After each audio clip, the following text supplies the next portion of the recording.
Hello and welcome to another League video here on ModernXs.com.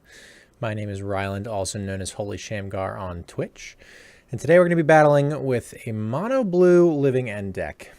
Now, this archetype has been creeping up on Magic Online in the last couple weeks. Mainly by one particular moto user, 1310 Hazard, something along those lines, I believe, if I'm remembering it correctly. 5-0'd with a list a little bit different from this. None of the black lands were involved, and mana leaks, as well as some disallows over these cards, basically. And since then, we've seen a couple. It's been very recent, but since then, we've seen a couple 5-0s. I had a 5-0 with the deck as well. The same user had a slightly modified list with a 5-0, and then this past weekend a 7-1 and a PPTQ, or rather a Moto PTQ, excuse me, online. So we'll see how the deck continues to develop, but still trying a lot of different things. Today we're going to be playing kind of a wonky list, particularly a weird sideboard. But a lot of the main deck I have liked. The particular thing that we have added is Chalice. Now this deck wasn't originally running any 1-drops and sort of needed, I feel like, a little bit of extra help against certain combo decks. And some of the interactive decks, honestly. So I think Chalice is sort of a natural addition to this deck, but certainly not a necessity. There may be a better way to build it down the line. Perhaps Chalice is not the right answer for this deck, but it's something I'm interested in continuing to test. And I have liked it thus far, though it's been very polarizing. A lot of people haven't liked it as much. Personally, I think it's been worth it. But the general core of this deck are the suspend cards here, the Ancestrals and the Living Ends alongside As Foretold. As Foretold, of course, allowing you to cast one spell or turn for free, as long as its CMC is less than the number of counters on your As Foretold, and every turn you have As Foretold in play in your upkeep, you get a counter on it. So the turn you play As Foretold, you can immediately cast an Ancestral or a Living End, making these cards much more powerful than they normally would be, since you get to ignore their suspend, if you like.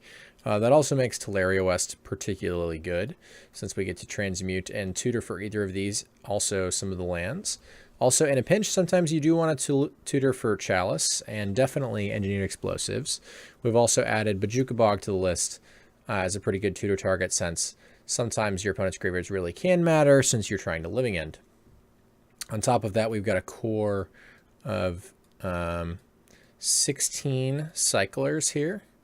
These are not quite right, but 4 Riverwinders. Now this card's actually quite excellent on the list, and one of the incentives of playing a list like this. Hexproof 5/5 is quite nice, especially when you have a smaller Living End.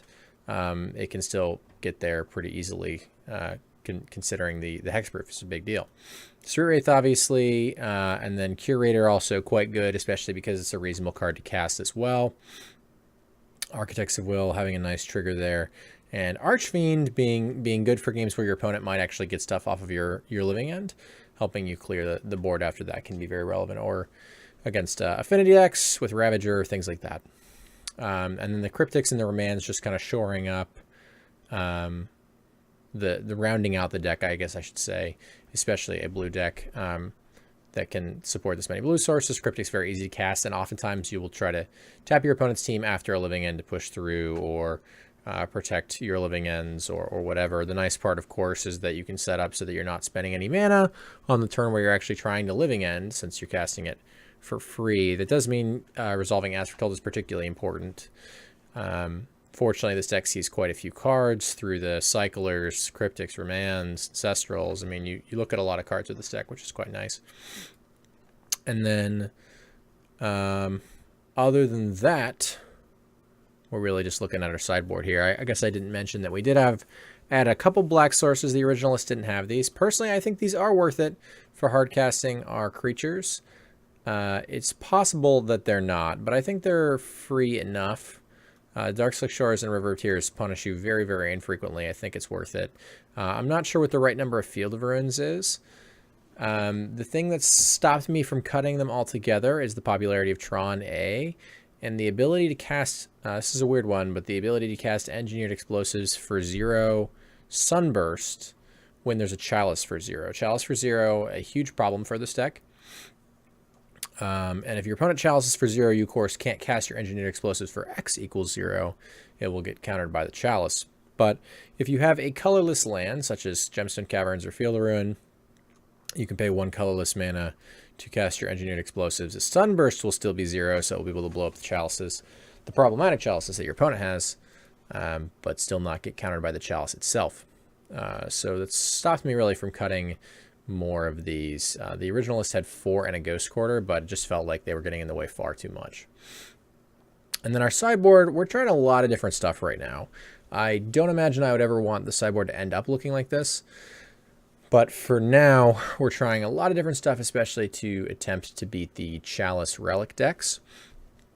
So in the original list, there were disallows in the main deck. We've got them in the board right now, alongside the Nimble Obstructionists. Those are very good against Relic Progenists in particular, things like Tormod Script, things like Chalice. You know, they also counter a Chalice trigger. So that stuff is really important for us. And then we've got some wonkier stuff. We've got some extra counter magic, Echoing Truth for bouncing, hate, or just slowing decks down. Engineered Explosives, just a second one of those. Even though we can tutor with T-West, it's still nice to have additional copies. Right now I've got Fairy Macabre for our Graveyard Hate. Graveyard Hate's pretty important for this deck, since obviously you're trying a Living End. And then the last two are kind of weird ones that may not end up sticking around, but Commandeer for the Tron matchups, and they come in some other places, but having like a 0 mana way to interact with Karn or O-Stone or whatever else is nice. And then lastly, Baral's Expertise. Now, you'll notice we don't have any Hurkyl's Recalls. I've sort of got things like Echoing Truth and Baral's Expertise in their place. The nicest thing, personally, about Hurkyl's Recall that I think is that it bounces both Relic and Chalice on 0, which are both problematic. The thing I like about Baral's in particular is that it bounces those things, as well as being a way to cast Living End itself. Now, 5 mana is a ton, so I'm not sure this is going to be worth it, but a lot of the games that you do play out with this deck, especially games where people have Relic and Chalice, can easily go that long. So I think it's reasonable for the right matchups. I have not had the chance to test it yet. I haven't had it in very long, and I haven't come across those Chalice matchups while I have had it in thus far. But I'm hopeful to see how it goes. So you'll notice we have a lot of stuff for the Chalice matchups right now.